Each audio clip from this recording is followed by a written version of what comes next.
Dear student of 10th class, today we are going to start your exercise 6. In exercise 6, first we will are going to discuss about theorem 6.1.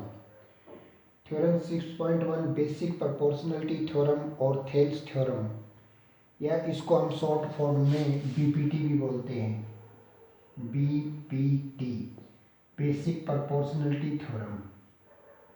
तो देखिए ये theorem 6.1 है, उसको हम basic proportionality theorem या Thales theorem और short में उसको बीपीटी भी बोलते हैं। क्या है? If a line is drawn parallel to one side of a triangle, एक ट्राइंगल ए बी सी है, इसकी साइड बी सी के पैरेलल हमने एक दूसरी लाइन डी ई है वो कंस्ट्रक्ट की है। If a line is drawn parallel to one side of a triangle to intersect the other two sides AB and AC in distinct point, and the other two sides are divided in the same ratio AD upon DB equals to AE upon EC। यानी एक triangle की एक side के parallel अगर एक line draw की जाती है तो वो लाइन जो है वो रिमेनिंग टू साइड को डिस्टिंक्ट पॉइंट पे क्रॉस करती है और रिमेनिंग टू साइड को सेम रेशियो में डिवाइड करती है। ये आपकी basic proportional theorem, proportionality theorem या थेल्स थ्योरम, शॉर्ट में बीपीटी बोलते हैं इसको, है। If a line is drawn parallel to one side of a triangle to intersect the other two sides in distinct points, the other two sides are divided in the same ratio. तो देखिए हमारे पास सबसे पहले proof क्या है। Proof में हमारे पास एक ट्राइंगल ABC है जिसकी साइड BC के पैरेलल एक लाइन DE ड्रॉ की है जो अदर टू साइड को D और E पॉइंट के ऊपर, अदर टू साइड AB और AC को D और E पॉइंट पे क्रॉस कर रही है। तो we are given to a triangle ABC in which a line parallel to side BC intersect other two sides AB and AC at D and E respectively। फिर हमारे पास आता है वी नीड टू प्रूव, यानी हमें prove क्या करना है। हमें प्रूव करना है AD upon DB equals to AE upon EC। Construction में देखिए हम क्या करेंगे, BE को ज्वाइन करेंगे, तो BE को ज्वाइन करेंगे हम, ये BE हो गया। इसी तरीके से CD को ज्वाइन करेंगे, ये CD को ज्वाइन कर दिया हमने, CD को ज्वाइन कर दिया। फिर DM जो परपेंडिकुलर है, D से परपेंडिकुलर AC के ऊपर एक परपेंडिकुलर डालेंगे D पॉइंट से, ये D पॉइंट से AC के ऊपर परपेंडिकुलर हो गया DM। फिर E पॉइंट से EN एक परपेंडिकुलर डालेंगे AB के ऊपर, ये AB के ऊपर एक परपेंडिकुलर हो गया। तो ये हमारे पास कंस्ट्रक्शन में आ गया। अब देखिए हमारे पास ये शेप आ गई लास्ट में। अब क्या करेंगे, करना है हमें, एक बार ट्राइंगल के इस साइड चलना है और एक बार ट्राइंगल के इस साइड चलना है। तो सबसे पहले हमारे पास ट्राइंगल ADE है, तो area of triangle ADE, area triangle ADE equals to, ADE triangle का एरिया होगा 1/2 बेस इंटू हाइट।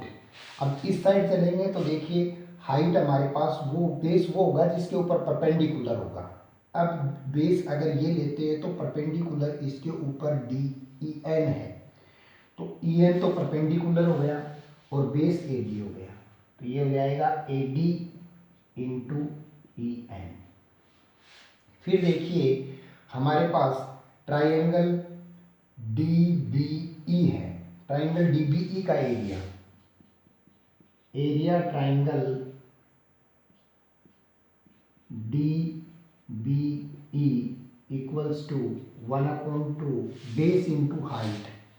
तो बेस तो हमारे पास DB हो जाएगा और हाइट NE हो जाएगा। तो बेस हमारे पास हुआ BD और हाइट EN हो गया, ये हो गया हमारे पास।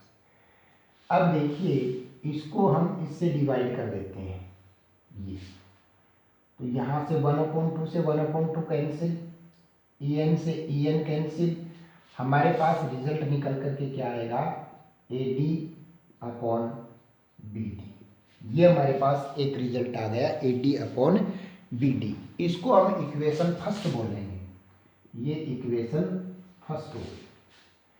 अब सेम प्रोसेस ट्राइंगल के उस साइड करेंगे।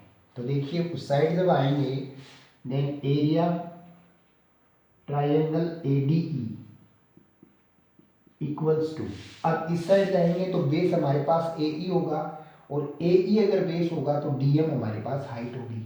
देन 1/2 बेस हमारे पास AE इंटू हाइट जो है वो DM, हाइट DM अपॉन, अब देखिए दूसरा ट्राइंगल इस साइड ECD,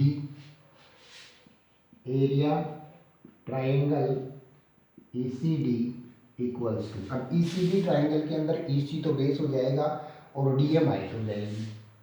1/2 EC हमारे पास बेस हो गया और हाइट DM। अब यहाँ से देखिए 1/2 से 1/2 और DM से DM कैंसिल। रिजल्ट हमारे पास आया AE अपॉन EC, ये इक्वेशन सेकेंड। अब देखिए हमें प्रूव करना है AD upon DB equals to AE upon EC। अब इक्वेशन 1 को 2 के इक्वल रख दें तो हमारे पास ये इक्वल हो जाएंगे, बट ये इक्वल तब होंगे जब LHS इक्वल होगा। तो देखिए LHS के अंदर न्यूमरेटर तो दोनों में सेम है, अब हमारे पास आता है डिनोमिनेटर जो है वो। अब डिनोमिनेटर में ट्राइंगल DBE, ट्राइंगल DBE, ये ट्राइंगल है देखिए DBE, ये ट्राइंगल DBE, और दूसरा ट्राइंगल हमारे पास है ECD, ये हमारे पास दूसरा ट्राइंगल है ECD। अगर किसी तरीके से इन दोनों ट्राइंगलों का एरिया इक्वल हो जाए तो LHS हमारे पास इक्वल हो जाएगा, और LHS अगर इक्वल हो जाएगा तो फिर RHS भी इक्वल हो जाएगा। अब देखिए हमारे पास 9th क्लास में एक थ्योरम थी कि if two triangle are on the same base and same parallel line, then the area of both triangle will be equal। तो यहाँ से दोनों ट्राइंगल BDE और ECD सेम बेस DE पे हैं और same parallel line DE parallel to BC के between है, तो दोनों का एरिया इक्वल होगा। तो हम यहाँ नोट कर सकते हैं एरिया ट्राइंगल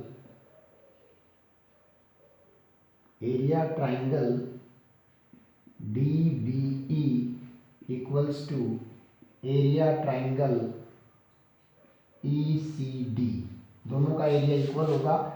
रीजन में हम नोट करेंगे when both triangle are on the same base DE and same parallel line DE parallel to BC, so the area will be equal। ये रीजन यहाँ पे नोट कर देंगे हम। ये हमारे पास इक्वेशन थर्ड आ गई।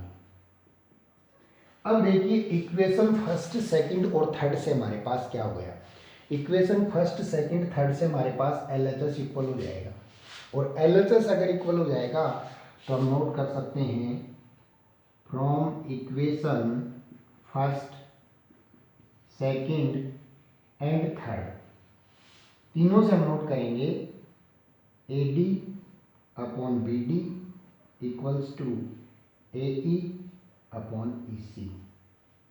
यही हमसे प्रूव करवाया है, तो यही बात हमें प्रूव करनी थी। तो इस तरीके से हम ये प्रूव कर सकते हैं कि जब एक ट्राइंगल की एक साइड के पैरेलल अगर एक लाइन ड्रॉ की जाती है तो वो रिमेनिंग टू साइड को डिस्टिंक्ट पॉइंट पे काटती है और उन दोनों साइड को सेम रेशियो में डिवाइड करती है। ये आपकी बेसिक प्रोपोर्शनलिटी थ्योरम और थेल्स थ्योरम या BPT या थ्योरम 6.1 इसको हम कहते हैं।